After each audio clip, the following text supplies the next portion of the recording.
So thank you again, Dr. Drake and our panelists. Let's give them one more applause. I'd now like to introduce our keynote speaker. As Chief Transformation Officer at TNTP, Dr. Mahnaz Charania drives innovation and growth by aligning leadership, expanding partnerships, and leveraging data to drive innovations and yield improved educational outcomes and economic and social mobility for all learners. She leads a dynamic team overseeing the organization's national research agenda, leveraging evidence to design and scale TNTP services and ensuring the organization's strategies remain adaptive and impactful in the evolving education ecosystem. Please join me in welcoming Dr. Charania.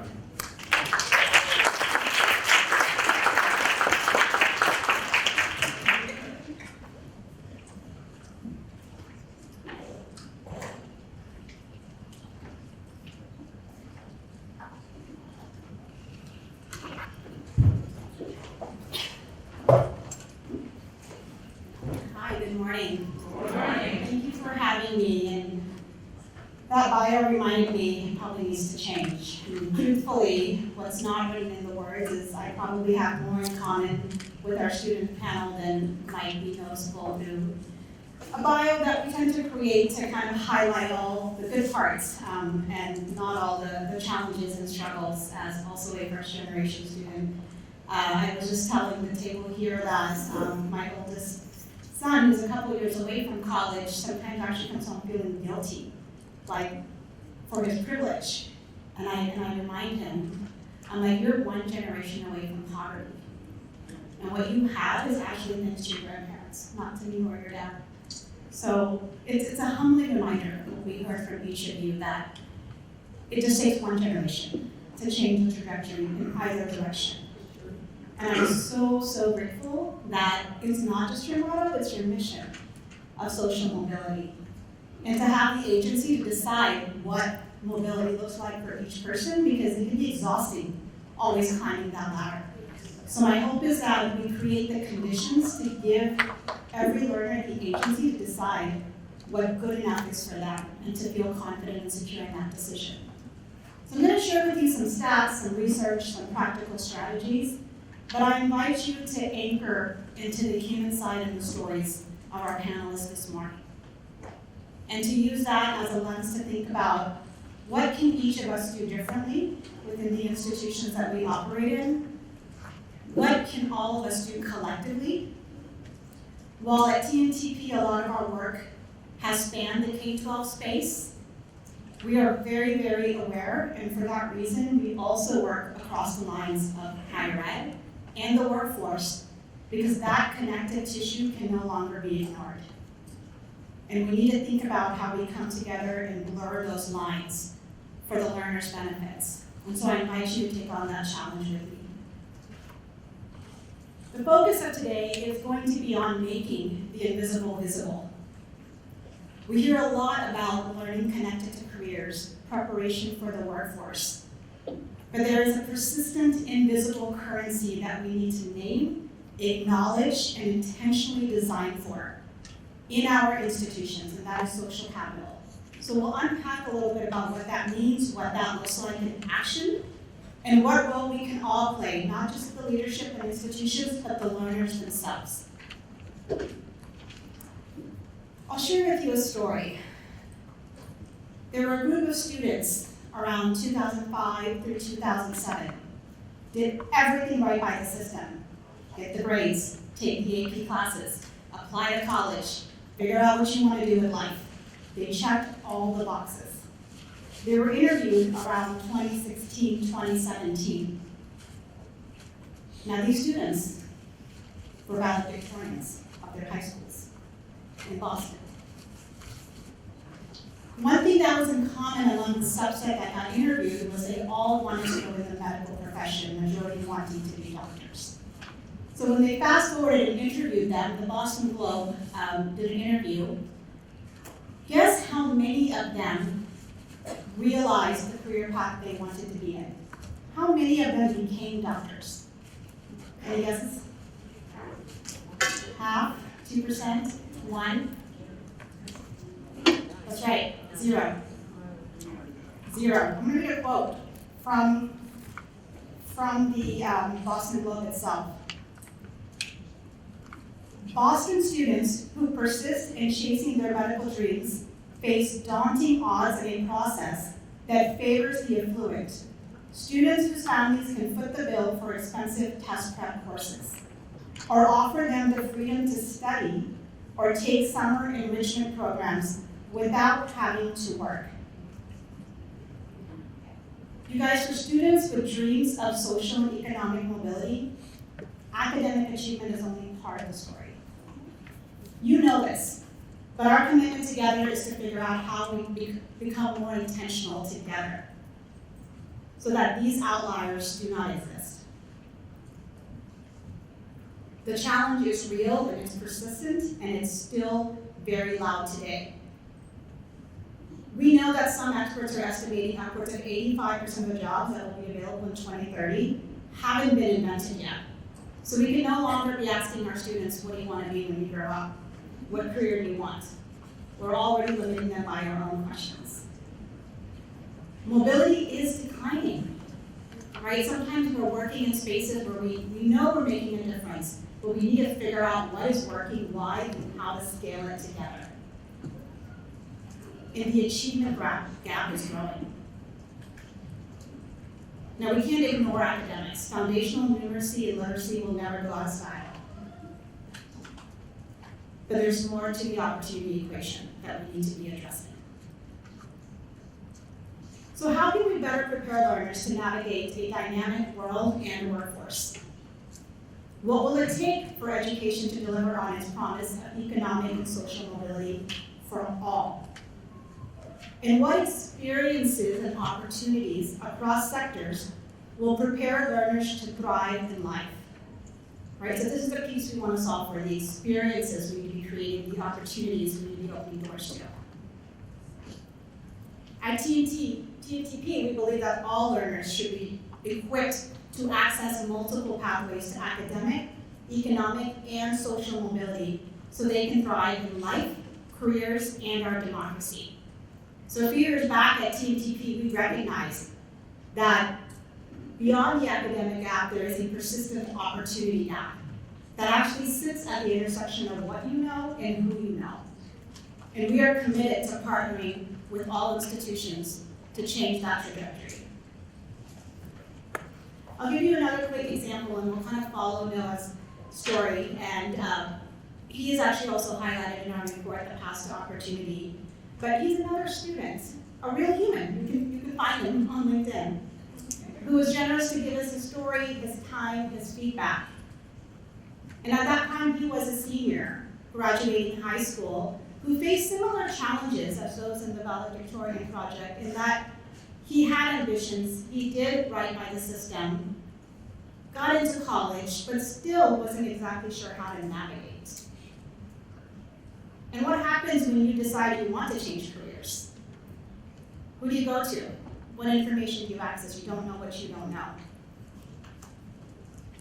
And so, using Noah as kind of our partner and thought partner, we actually dug in to ask this question. How do learners' life experiences during their academic journey shape their economic and social mobility in adulthood? Taking a step back and understanding that might actually help us figure out how we intervene with real experiences and opportunities in our institutions. In our report, we found that of young people who were experiencing poverty in high school, only 3 in 10 earned a living wage in adulthood. Now let's be clear, living wage is a really low mark. That's not our standard. So imagine just how sobering this data point itself is. I want to actually show you some actual numbers. Again, looking at the lowest bar possible that we actually do not want for our children. The likelihood of earning a living wage by age 30. If you're a high school student experiencing poverty, it's about 31%. Now, we can't ignore academics. Academics matter, and that helps. It helps a great deal. But even then, less than 60% of students have a likelihood of achieving a living wage. High school students from middle and upper income families, 63%. So even when we have our students coming from socioeconomic backgrounds that reflect poverty, they do right by the system, right? Still not surpassing those who come from affluent families. Now, what does that tell us? That tells us that a strong academic foundation is a necessary and powerful ingredient of mobility, but it's insufficient on its own. Now, the other thing I want to invite this room to think about is what we don't want to do is layer in, add new things. How do we weave in the solutions, the opportunities, the interventions with the academic journey, knowing that we are serving a whole human with whole needs and whole ambitions?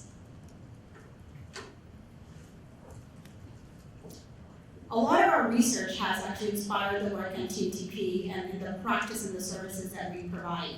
And so I'm going to focus squarely on the middle report, the paths of opportunity, because in that research is how we uncovered the factors of mobility, recognizing that in the opportunity equation, academics is a strong predictor, but there's also 4 other predictors that we have been ignoring or assuming would get solved outside of the educational space. But as we know, that is an unfair assumption that every learner will get what they need from their inherited networks, because we all come from different schools of experience. An immigrant family like my own who came here only for education access doesn't know how to fill out a FAFSA, doesn't know who to go ask for an internship, doesn't know that you actually need to have a plan to apply for financial aid, otherwise you're not eligible if you go last minute. I was paying student loans well into my 30s. And that was okay. But it's not doable for everyone. So these are the 5 factors of economic and social mobility that we identified, and you see academic is squarely there. You all have a handout actually at your table to hopefully take that back with you, and it's similar to what I'm sharing here. And so what this has helped us do is be very, very strategic and thoughtful about, 1, naming it, recognizing that we need a strong academic foundation, number 1. And we need to ensure that our learners have tangible opportunities to build social capital, which I'm going to go into depth shortly. We need to make sure that learning is relevant, not just for a particular job, but for learning connected to careers and pathways and navigating the ebbs and flows of the economy, locally and globally. We recognize that personal supports to navigate the financial aid process, to secure an internship, to even manage and juggle the demands of a family are really, really important, can be deal breakers. And community and civic engagement is one of those things that is far too often overlooked. We know how powerful service is, we heard it from our panel. But it's a chance to actually activate the agency and the muscles of communication and explore what you enjoy and what you don't enjoy. And sometimes that is as important as recognizing what you don't want to do with your life. What I'd like to do for the rest of this part is actually do a deep dive on social capital. Break down that word into something that feels a little bit more humanistic, a little bit more tangible, a little bit more actionable and relevant to us. So what is social capital? You might see a lot of different definitions. I love data, I love research, and I like definitions. But only because I can now say, okay, well, how do I codify this? Like, what does this mean in practice? So here's a definition that I will share with you. It's an individual's access and ability to mobilize human connections that might help them further their potential and their goals for themselves, their families, and their communities, as those goals emerge and inevitably will shift over time. So I hope you'll notice both the access and the ability to mobilize. In fact, I heard it loud and clear from the panel today. To self-advocate, to be in spaces where you can interact with other people, whether it's student organizations or with mentors. Sometimes we'll hear leaders of schools saying, and probably rightfully so, we have so many adults in the school building, our kids know they can turn to them if they need anything. But what we see and hear from our learners is very different. Some don't have the confidence, some don't have the comfort, some don't have the trust. And we can't make the assumption that just because adults are in the room, the learner will know how to activate them. And so today's conversation is about how do we bridge that gap. I do want to highlight what the consequences are if we continue to ignore this and not become intentional brokers of social capital, as we are of foundational numeracy and math. According to America's Promise Alliance, access to a caring adult is a huge driver of whether a student stays in school, and if you're out, whether you're willing to re-engage. Brookings Institute refer to this term as economic despair. If you are exposed to a high rate of inequality in your community, you're actually less likely to pursue education. That's kind of counterintuitive. You think you might be incentivized or motivated.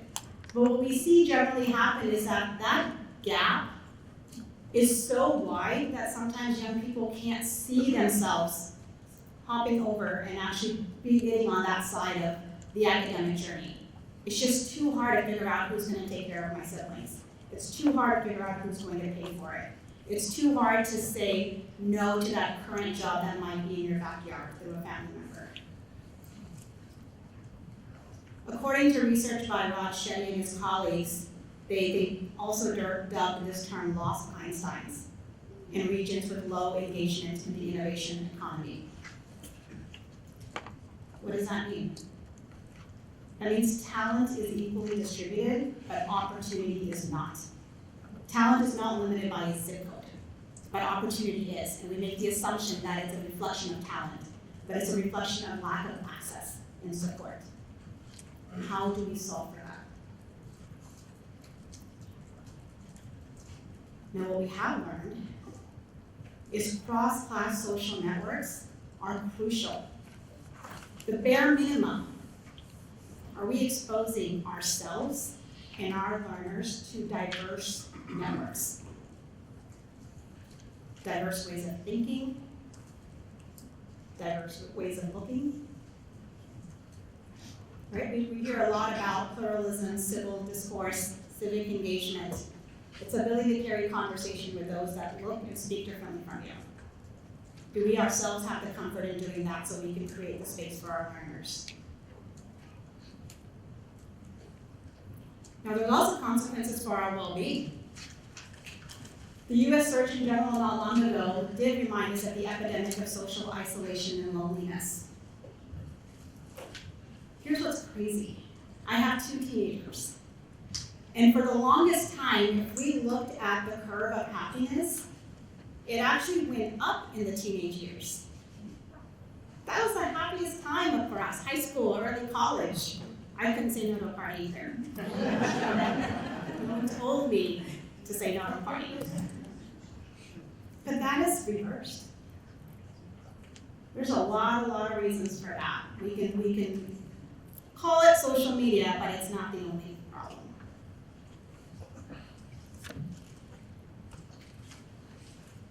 Things like identity development, sense of belonging, agency. Social capital is a fancy word, but it's an activator. It's an umbrella term. We can call it whatever we want. But it allows for one to develop the confidence to reach out to someone, being around people who care and comfort you. So whose problem is this?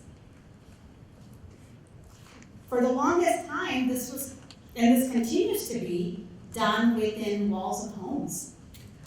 Parents connecting their children to internships, finding ways to get Kaplan and Princeton tutoring. And there's nothing wrong with that. It's just recognizing that not every family, one, has the knowledge base to activate those resources or the connections to know where to find those. So if we're committed to making sure everyone has the opportunity to work to their potential and realize the level of economic and social mobility they want, then institutions have to commit to it, like Clayton State has, as your mission of social mobility. We have to name it. We have to name what the gap is before we can even begin to solve for it. And so we want to widen that umbrella beyond inherited networks, beyond our neighborhoods and zip codes, to the institutions from K-12 to higher ed, and connect those dots.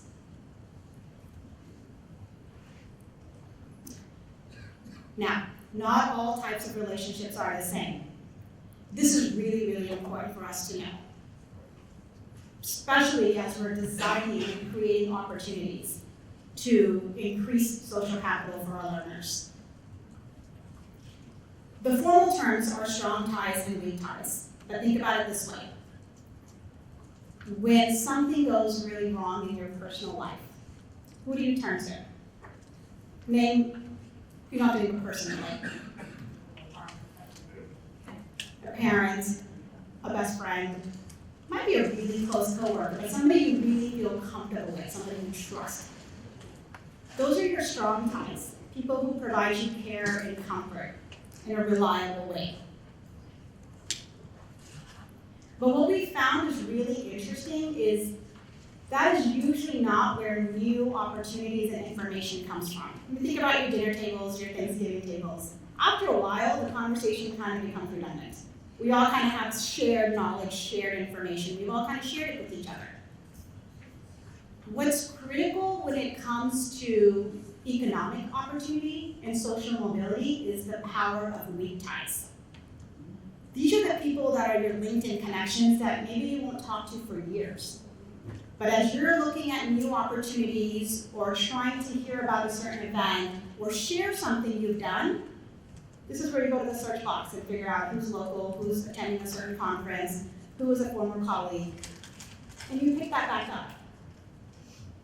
So for new information and resources, we want to make sure that we are cultivating weak ties and not just strong ties. Again, our strong ties are our inherited networks for the most part. So with the goal of social mobility, we want to make sure are we cultivating weak ties, and I'll talk a little about what that looks like and how we can actually do that. Oh, I do want to point out, with the Valedictorian Project, what they did to solve for that for future generations is they now connected each graduating senior with both a near peer, someone slightly older than them in that profession, and with a mentor, somebody already established in that profession, to help them navigate through that high school to post-secondary to workforce transition. Those are essentially weak ties. It's possible one of them might become a strong tie if they're really connected, but it doesn't have to be. The other piece that I'll get a little technical on, I promise I'll pull back from after this. A lot of people ask me, well, this is nice, we get it. We're talking about it, we're working on this, it exists. But I strongly believe that if we're not measuring for it, we risk innovating in the dark. And we might even risk doing more harm than good. I think we're very capable of actually using the metrics to drive how we design and how we create these opportunities. And so this illustrates kind of a four-dimensional way to be thinking about social capital. In fact, why it's even important to measure. The very first fundamental one is quantity, just who you know. There's actually real simple ways we can document that. The number of people in a student's network. Just make a list on a piece of paper. The second one is quality of relationships. How the student experiences that relationship. There was a survey done, I might get the number slightly off, but there was a survey done by the Search Institute. that assess the quality of developmental relationships, how much care and resources were coming from these adults in school buildings. And when the adults responded, it was 86% of adults who said, we provide what our young people need. When those students were surveyed, it was less than half. It was like 45-ish. So how a young person, how a student perceives a relationship probably matters a little bit more than how we think we're showing up. Those of us who are parents, we know that, right? We're like, what? Doing everything, but they're like, yep, nope, we're falling short again.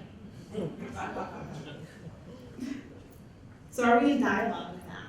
Have we created a safe space for them to give feedback? That's why measuring quality and designing for quality on the front end makes such a difference. The third one is the structure of networks, the different people that the students know and the people that those people know. That actually really, really matters, because if a student comes to me and says they want to be in the medical profession, or I'm not in the medical profession, but chances are I know somebody who is, and I can be that broker. The fourth one, and it's weird to say it's my favorite, but it kind of is my favorite. Because I think this is where, this is the one that's not always intuitive. But I think Kayla, you mentioned it a little bit, multiple times. This is the skill piece. This is why I like to think about social capital as both a resource and a skill. Who has not heard of durable skills today? Those soft skills, the skills that actually get you in conversation, actually help you with the roles you want: communication, collaboration, teamwork. The ability to go in a room and not know anyone and introduce yourself and have a conversation is a skill. And we need to think about social capital in that way as well. That is a skill, the agency to both activate relationships and maintain them. If we do this right, then our students not only have access to relationships while they're with us, but 5 years from now, they build a skill on how to maintain those relationships and grow them over time. Can we hold ourselves accountable to that? First, we have to think about social capital as a skill as much as an asset. Now, if we really do this from the front end, building social capital all the way from when a learner enters the education system to the point that they are engaged and evolving in the workforce, and through the lens that we want them to be active citizens of their communities, we want them engaged in careers that are meaningful and impactful to them. The top part shows what building social capital looks like. The bottom part in light blue is what the benefits are, how we can see and measure for social capital building happening well. So even if we just fast forward to like middle school and high school, what does building social capital look like? Exposing them to a diverse range of people, of careers, connections to advisors, coaches, mentors, access to professional networks and support. So that continues into higher ed, ideally through us building the connective tissue together. We're setting our students up so that when they enter Clayton State and other universities, they're actually already coming with an awareness of what social capital building is. They're already started building those skills, and so we're now able to amplify those for them and more tightly connect that to the workforce. Ultimately, students would have access to and the ability to maintain and mobilize these relationships over time. And it does have a huge long-term benefit on their well-being and the ability to expand career options. We don't know what we don't know. And relationships are the gateway that we need to make more visible. There is a website you can go to for these detailed steps on this slide. It's whoyouknow.org. Very intuitive. But one of the things that we've been doing a lot at TNTP is really breaking down what does it look like to intentionally design for social capital like we design for system coherence and instructional coherence? What does it look like to weave this in authentically to the career connected learning pathways that our young people and learners are already on? And so what this shows is is 4 essential steps. It's not this simple, right? But we can break it down cognitively into something that's digestible that we can start with. I would say step 1 and step 4 are non-negotiable. We do not want to go into this making assumptions about what somebody else needs from us. We all have social capital. We all have assets. Our families are our number 1 assets. So we do not want to go in making the assumption that someone needs something from us, or that there's a hierarchy to who has social capital. So taking stock allows us to first recognize and name who the learner themselves sees as part of their network. Who do they go to for care and comfort? Who do they go to for advice and how to navigate the college journey, what classes to take? And by taking stock, we can now first recognize where can we help them fill those gaps that they themselves have named. The Making Caring Common project at Harvard has a free tool that you can actually use. In fact, I'm going to go here real quick to just map that out. Students can have it within the first day of class to fill it out and give it back to faculty. And we can quickly recognize and come together to figure out what that looks like. There's tools to be able to map out. At an institution level, we can have our leadership sit and say, what adults do we believe we put within reach when our young people enter our institution? Which of those are we designing for our strong ties, and which ones do we intend to be weaker ties? And then when our students are doing that activity in the first week they join us, where do we see the disconnect? This helps us get more targeted, intentional, and recognize their own agency and power and who they trust. Now, depending if we really want to increase the supports for care or comfort, and or number 3, expanding networks to expand opportunities from the professional side, both might be the goal. One might be a more important goal to start with. You could go down path 2 or 3. So the Da Vinci Extension, for example, is this college program that puts learners in these dream teams, where throughout their college journey, they are in a cohort who is there to reciprocate and respond to any needs a person might have about anything.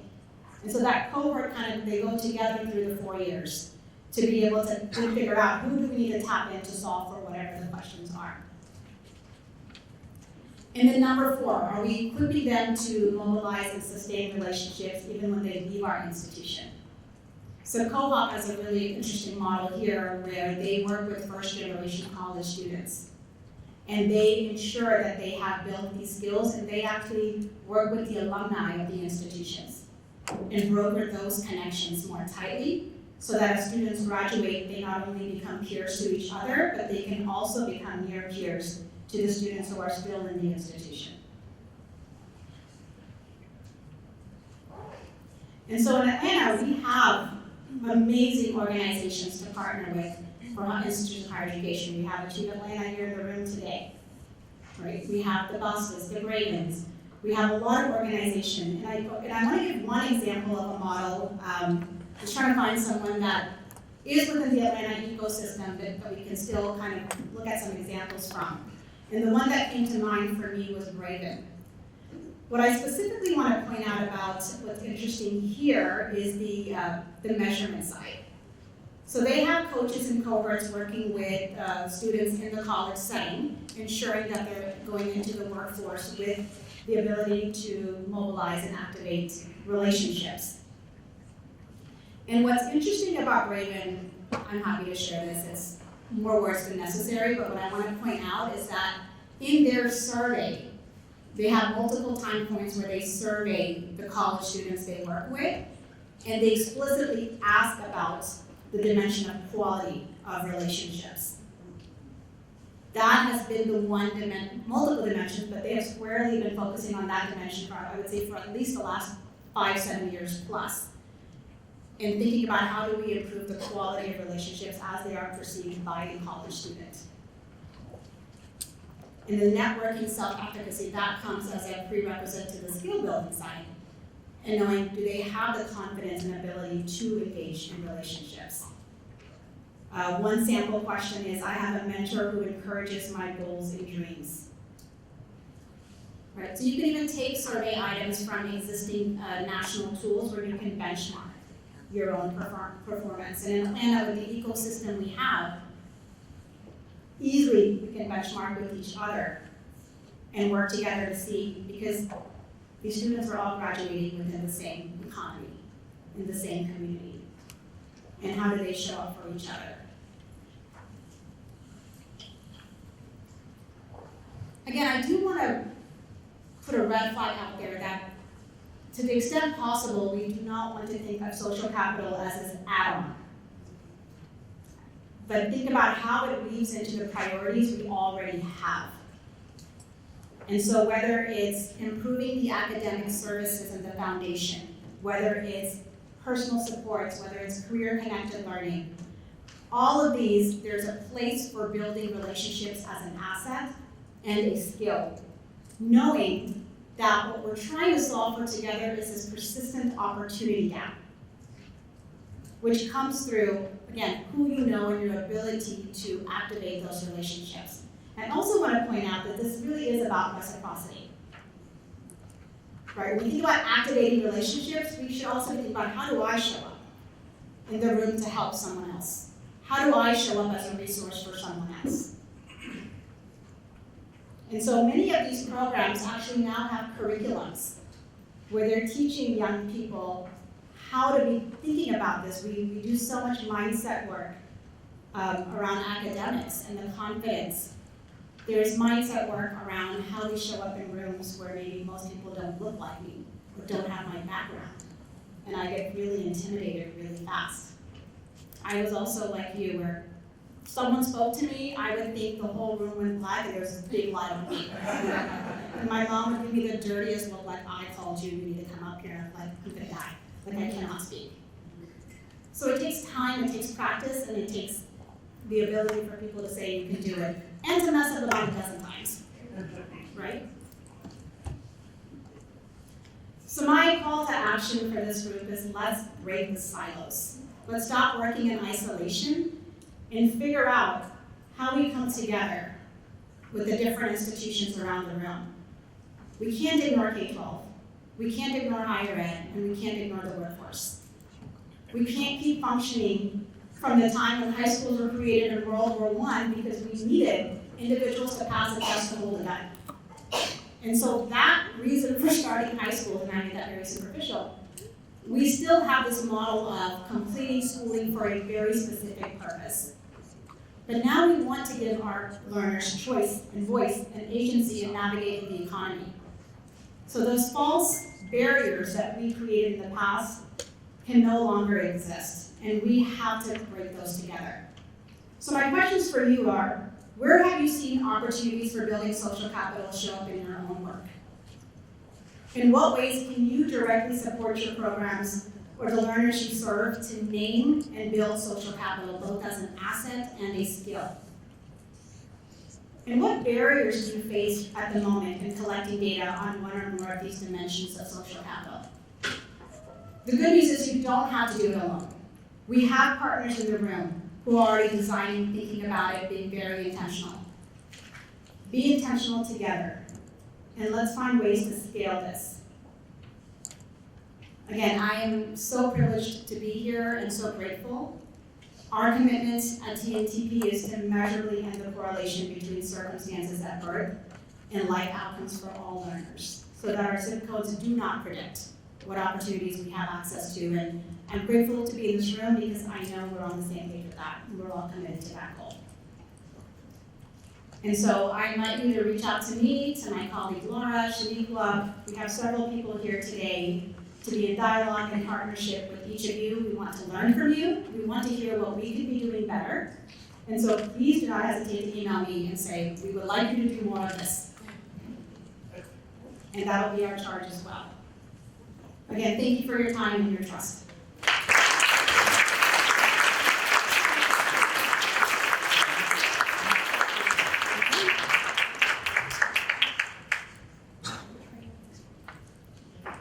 Okay.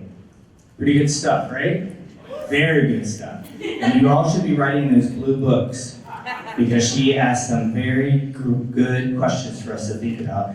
I just asked our wonderful keynote if she would take a couple of questions because my mind is churning with lots of ideas, and I'm sure some of you are thinking about either the research you shared or ideas. So I do want to open it up to you all if you have a couple of questions that we could wrestle with for the next few minutes.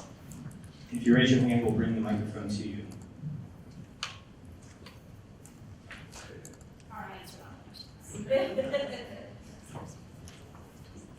Thank you so much. This has been definitely a paradigm shifting for me. As you were talking, one of the things that stuck with me is that we in higher ed always talked about networking. Let's put people in a room and let them meet industry partners. How do you encourage us to expand what that means so that when the panel was talking, I thought the students did a very good job of saying the faculty were there, very supportive of them. How do we help our learners understand that their social network or the capital is not just someone who has a degree already or someone who's in the profession already, but that how do we teach them to see value in a multitude of relationships? So I'm learning alongside you, and in fact, I was invited many years ago to actually speak to a cohort of college students. And I learned a lot from them as well, and we kind of came up with some processes that I'll share with you. I think the very first thing is just like we've named this thing, this invisible currency with each other in the room, is starting with naming it. Like I said, there is actual curriculum on building social capital that's being used by many nonprofits today. It could be a couple of sessions during orientation freshman year, where we give young people both the awareness and some tools to be very intentional about how to show up for other people, starting with their peers. One of the other things we talked about was, and I actually use this myself now, being kind of an introvert myself, I never go to a conference without first reading up on who's going to be there and telling myself, you are going to go up to 3 people you do not know. And you're going to introduce yourself and you're going to find something in common. And then I come back and I have one of my colleagues actually hold me accountable to say, who were those 3 people? And what are you going to now do together? And then I connect with them on LinkedIn. It takes effort. It's a lot easier to go to your hotel room and order room service when you have 3 kids at home and not socialize at night. But once I started doing that, and I actually learned it from a cohort of college students that I talked to many, many years ago, it's been so productive and so fulfilling, and that's how I practice some of my speaking skills too, is just letting myself do that in smaller spaces. So I think having that pre-conversation with them, bringing them into spaces, having them name what they want to achieve in that, and then having those debriefs. It doesn't have to be every time, but if it's woven into the curriculum and the experience, then it becomes a lot more easier. And you could even put in some questions and surveys to assess kind of where their mindset is. Are they building the confidence? Are they building the comfort? And get that feedback from them.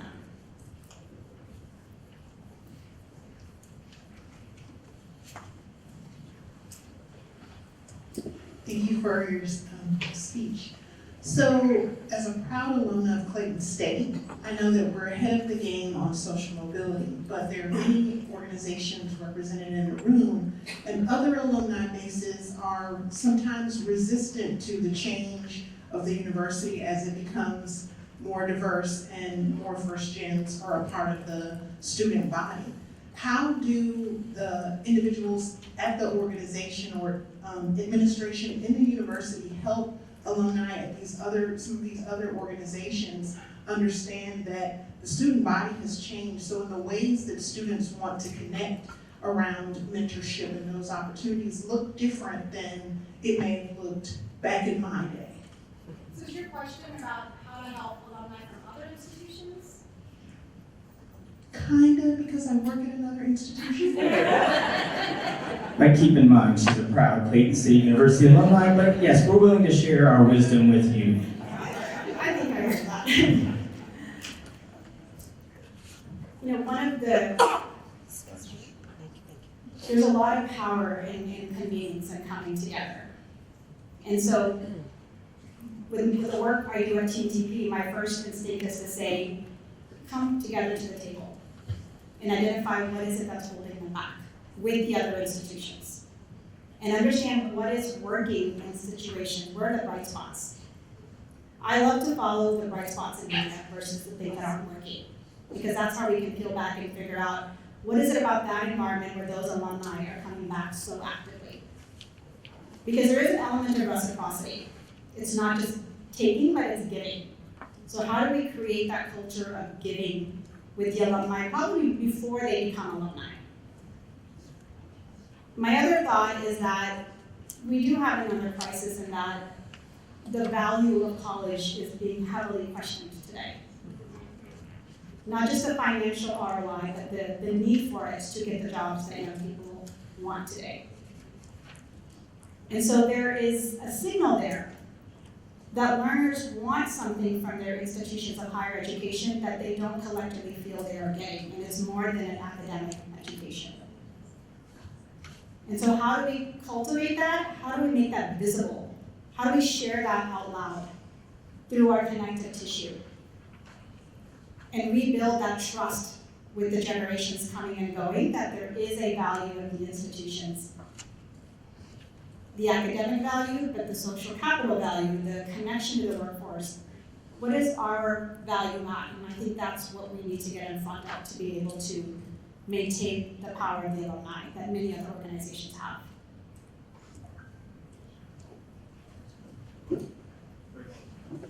We're going to take two more questions.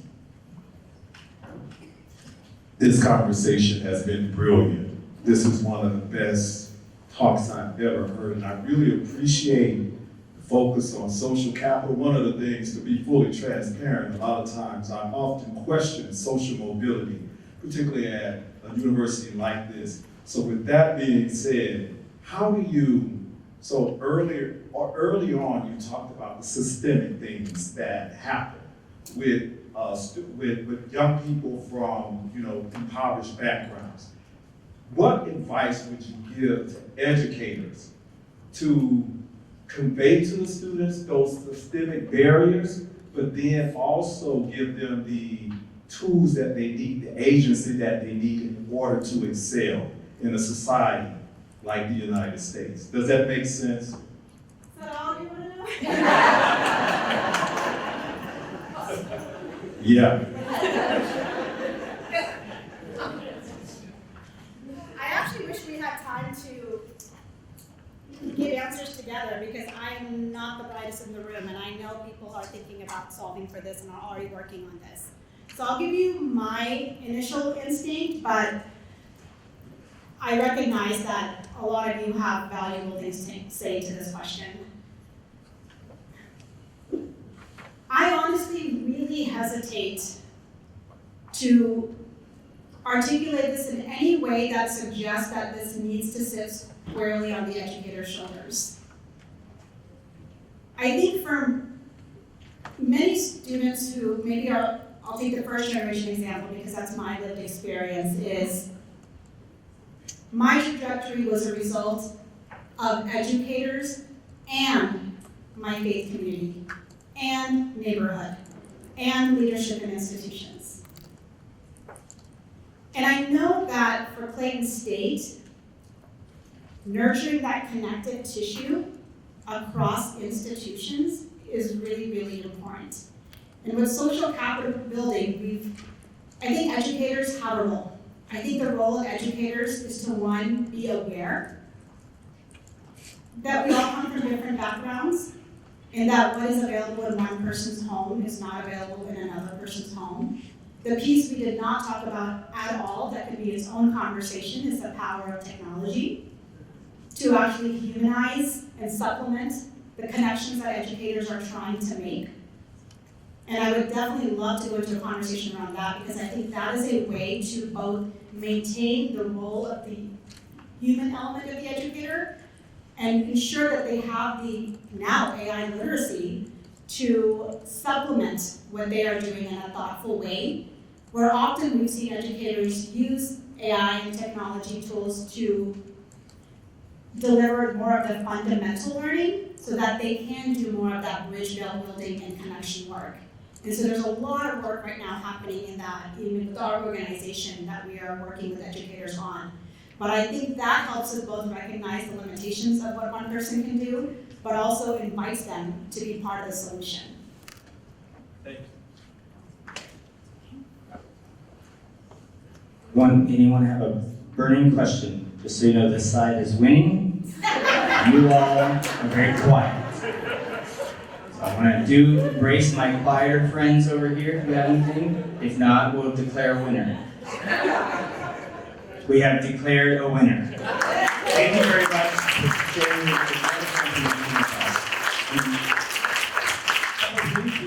keep our program running. I would like to have our students and our keynote speaker, if you can just huddle up to the front. We are going to take a short break so you can check your email, do a stretch, grab there's water in the back, restroom, and then we will be back here starting at 11:15. But before we go, I wanted to take one opportunity.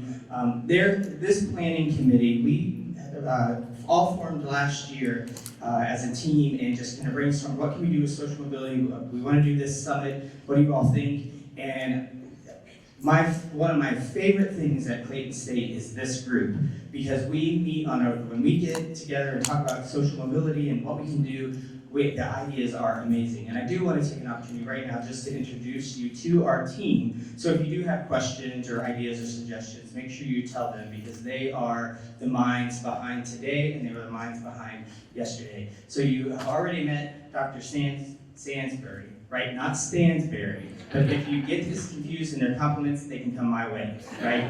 But I can't help, our students get us confused, and I always get like, I have a late paper, or can I edit my paper? I'm like, I'm the wrong person to be editing my paper. I spell like a train wreck. So you met Matthew. He has been a wonderful member. Dr. Deckner Davis is in the back, and you heard a shout out from our students, so you know this is her passion as well. Jada is in the back, Jada Mitchell, so please go ahead, Sandra, take your moment of pride. Okay. And then Carolyn East is here as well. And you'll meet them throughout the day, but I just wanted to take a minute just to say thank you to them, but also we want to make sure you have a great experience. So if there is anything that we can do while you're here, please reach out to one of them, but also take an opportunity to say thank you to that team, because they have just been amazing, and we could not be here today without their great work. So with that, we're going to take a break, and then Jada will be kicking us off at 11:15, so do your stretch break, and we'll see you in just a few.